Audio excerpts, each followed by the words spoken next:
Assalamualaikum warahmatullahi wabarakatuh. Alhamdulillahi rabbil alamin. Wassalatu wassalamu ala nabiyyina Muhammadin wa ala alihi wa ashabihi wa man tabi'ahum bi ihsanin ila yaumiddin wa ba'du.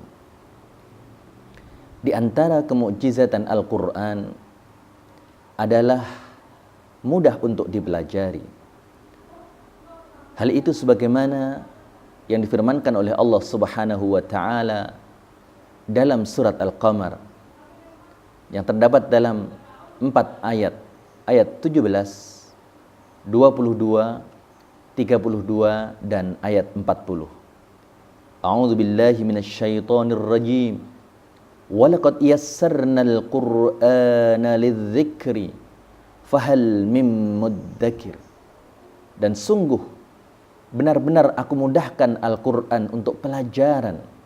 Adakah yang mau mengambil pelajaran darinya?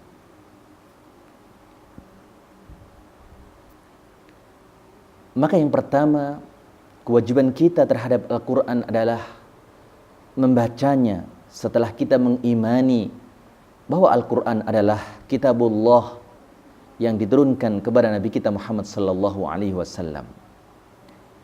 Dan belajar membaca Al-Quran adalah mudah.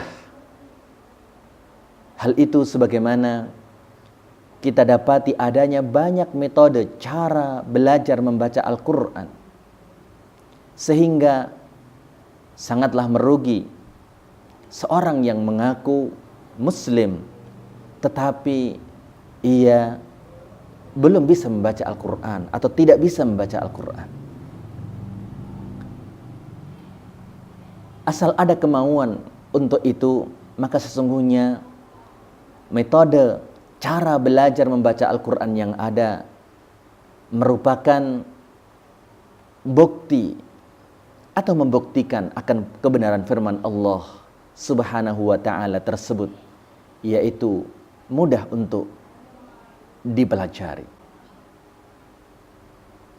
Setelah kita bisa membaca Al-Quran, maka kita pun berusaha untuk mampu memahami apa yang terkandung di dalamnya dengan cara mengetahui tentang makna, arti dari ayat-ayat yang kita baca dan dengan penjelasan atau tafsir daripada ayat-ayat tersebut.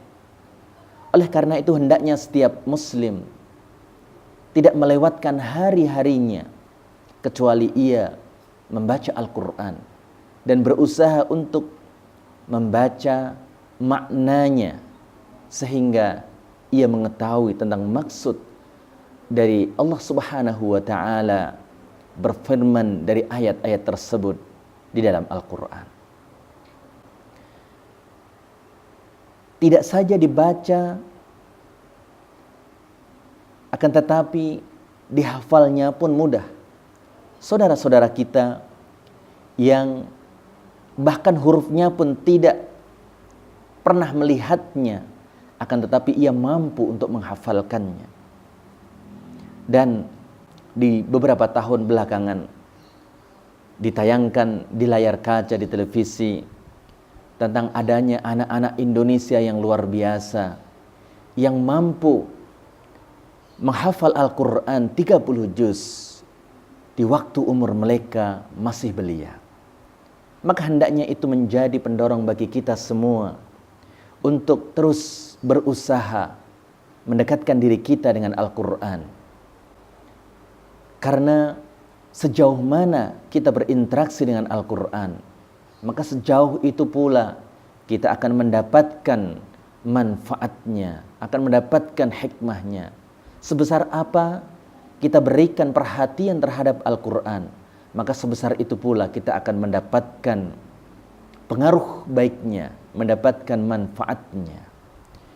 Karena itu Al-Quran berfungsi sebagai petunjuk yang akan mengajarkan kepada kita, membimbing kita dalam menjalani kehidupan sesuai dengan kehendak Ar-Rahman. Karena itu, maka kita tingkatkan interaksi kita terhadap Al-Quran. Dan ketika kita mampu untuk belajar, mempelajari Al-Quran, maka kita telah berada dalam sebuah amal yang dikatakan oleh Rasul sallallahu alaihi wasallam, khairukum man ta'allama al-Qur'ana wa 'allamah. Sebaik-baik kalian adalah yang belajar Al-Quran dan mengajarkannya. Karena itu, dengan Al-Quran ini menjadikan kita bisa masuk mendakwahkan kepada siapa saja, karena tidak ada lagi perbedaan dari ayat-ayat Al-Quran yang ada. Sehingga dengan ini maka kita bisa menyatukan umat. Kita mulai dari belajar membaca Al-Quran, maka kita bisa bersatu padu, beramal bersama dalam rangka meninggikan Islam. Agar kita menjadi umat yang terbaik, mari kita belajar Al-Quran, mari kita berinteraksi dengannya, kita tingkatkan interaksi kita dengan Al-Quran, agar Allah memberikan manfaat dan hikmah yang banyak kepada kita, dan akhirnya semoga bermanfaat. Wassalamualaikum warahmatullahi wabarakatuh.